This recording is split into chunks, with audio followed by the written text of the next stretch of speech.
Assalamu alaikum. எல்லாரும் எப்படி இருக்கீங்க? Welcome to my channel. இன்றைக்கி நான் செய்ய போகிற ரெசிபி வந்து சாதாரணமாக வீட்டில் எப்பவும் ஆக்குற மாதிரி தான் நார்மல் டேஸ்க்கு ஆக்குறேன். இந்த வாழைக்கடை தோல் அதால் ஒரு சுண்டல் ஒன்றும் பண்டக்காக்கி கோழி சரி இறைச்சி சரி சோறும் வாங்க எப்படி செய்கிறேன் பார்ப்போம். அதுக்கு வந்து வாழைக்கடை தோலை வந்து ஃபஸ்ட்டு கத்தியால் அப்படி இந்த உருவிமாக எடுக்கணும். ஆனால் இந்த வாழைக்கை வந்து அந்த கேரளாட சுற்றி அந்த மாதிரி உருவியெல்லாம் வராது. அதை சுற்றி கொஞ்சம் ஏழுமான மாதிரி சீவித்தை எடுத்திக்கி அதுக்கப்புறம் அந்த இது வந்து கேரளா இது வாழைக்காய் சுற்றி கொஞ்சம் தோல் வந்து கொஞ்சம் கணம் வந்து அதை சுற்றி வந்து நான் வந்து கொஞ்சம் சீவி விட்டேன். நான் அப்புறம் தோலை முள்ள வெட்டி எடுத்துகிட்டு இந்த ஒசக்கி அடிக்கிற தோலெல்லாம் நல்லா ஸ்லைஸாக வெட்டி எடுத்து அதெல்லாம் அடுக்கி அரியணும் சரியாக அந்த சுண்டலோலுக்கு அரியிற மாதிரி.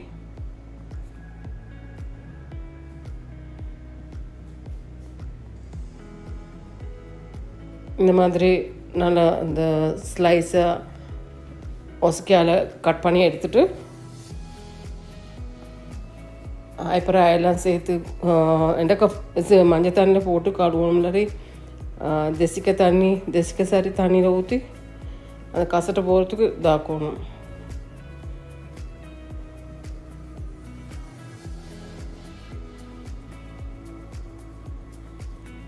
நான் வந்து தெசிக்க தண்ணி ஊற்றிக்கிறேன் இந்த தண்ணியில். அதிலே போட்டுட்டு அந்த கசட்டு தன்மை இல்லாமல் பார்த்து இந்த மாதிரி மெலிச்சு அரைஞ்சி தண்ணியில் கழுவி எடுத்துட்டு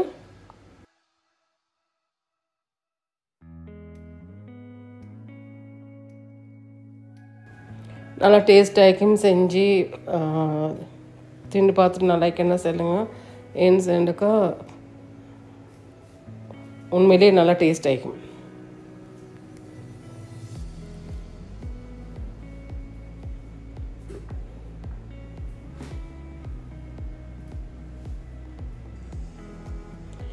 கழுவிட்டு அதை ஒரு சட்டியில் போட்டு ஒரு 1/2 கப் போல் எண்டக்கா 1/2 கப் மட்டும் இல்லை, இந்த இதுக்கு நாங்கள் எடுத்துக்கிற சுண்டலோட அளவுக்கு கொஞ்சம் குறைச்சி தண்ணி ஊற்றிட்டு எங்களுக்கு தேவையான அளவு உப்பு போட்டு எண்டக்கா இந்த தண்ணியும் இந்த உப்பும் போட்டு அவிக்க விடணும். கொஞ்சம் நல்லா தண்ணி வத்தக்காட்டி வைக்கணும். அதுக்கப்புறம் எண்ணெய் ஊற்றி ஒரு 3 டேபிள் ஸ்பூன் போல் எண்ணெய் ஊற்றி அதுக்கப்புறம் வெங்காயம் பச்சை வச்சிக்காய் கருவேப்பிலை எல்லாம் போட்டு மஞ்சத்தூள் கொஞ்சம் மஞ்சத்தூள் ஒரு 1/2 டீஸ்பூன் போல்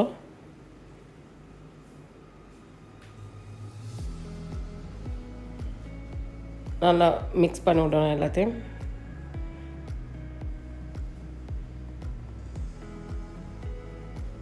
இந்த தண்ணியில் வற்றிக்கிற சுட்டிக்கோ அப்பின மயக்கி சட்டியில்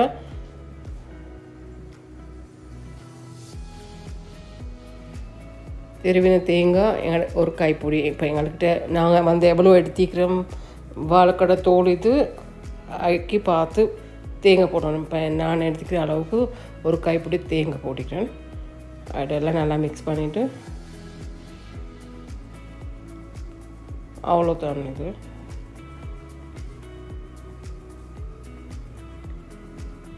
ஏன்னா தேங்காய் போட்டு சிறுக்க அவ்வளோ வைக்க வேண்டிய அவசியம் இல்லை. என் சென்னா ஆல்ரெடி இது நாங்கள் வேக வச்சு எடுத்துக்கிற சுட்டி.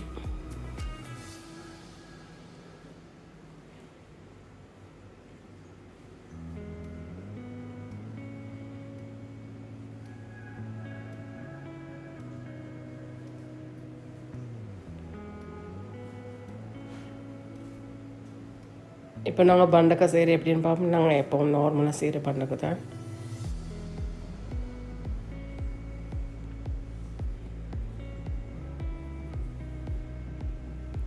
திண்டு வாயில் வச்சு பாருங்கள் உப்பெல்லாம் கரெக்டாக ஆகிக்கன்னு சொல்லி நான் எடுத்துகிட்டு போட்டு உப்பு அளவு வந்து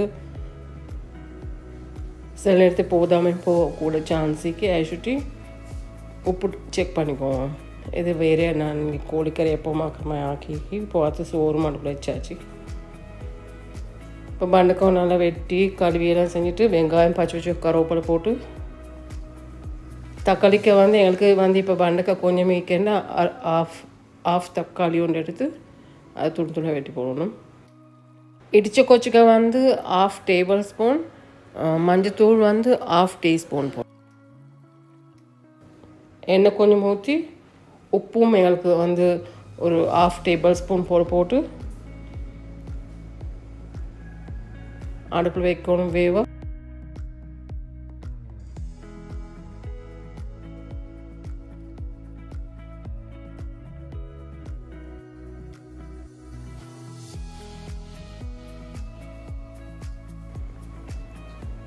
வலுவலண்டிக்கும் தானே அந்த இது இல்லாமல் போக்காட்டியும் எண்ணெயில் இப்படி வதக்கி விடணும்.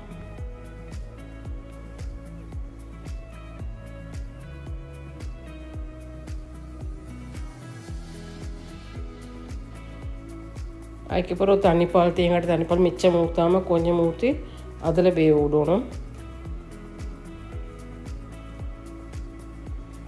அதுவும் நல்லா வத்தின பிறகு தலைப்பால் ஊற்றிடணும்.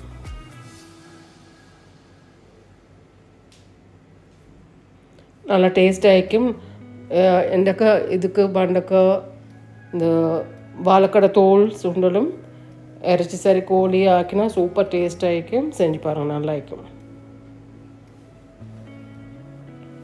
தலைப்பால் ஊற்றின சிறுக்கு கொஞ்சம் ஒரு கொதிச்சு சிறுக்கே ஆஃப் பண்ணி ஆக்கி எங்களுக்கு வந்து தலைப்பால் வந்து மிச்சம் சொன்னால் கொஞ்சம் கூட ஊற்றிடும், இல்லாட்டி கொஞ்சம் குறைச்சி ஊற்றிடும்.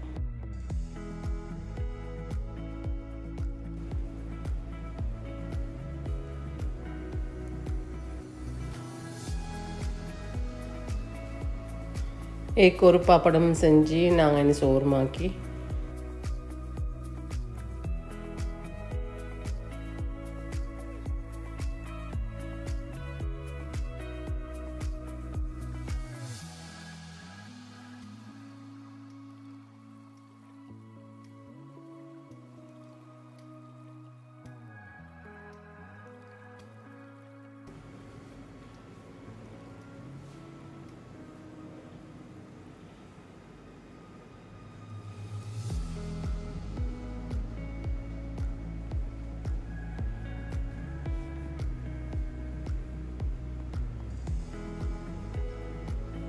செஞ்சு பார்த்து எப்படி கேன்சல் சொல்லுங்க.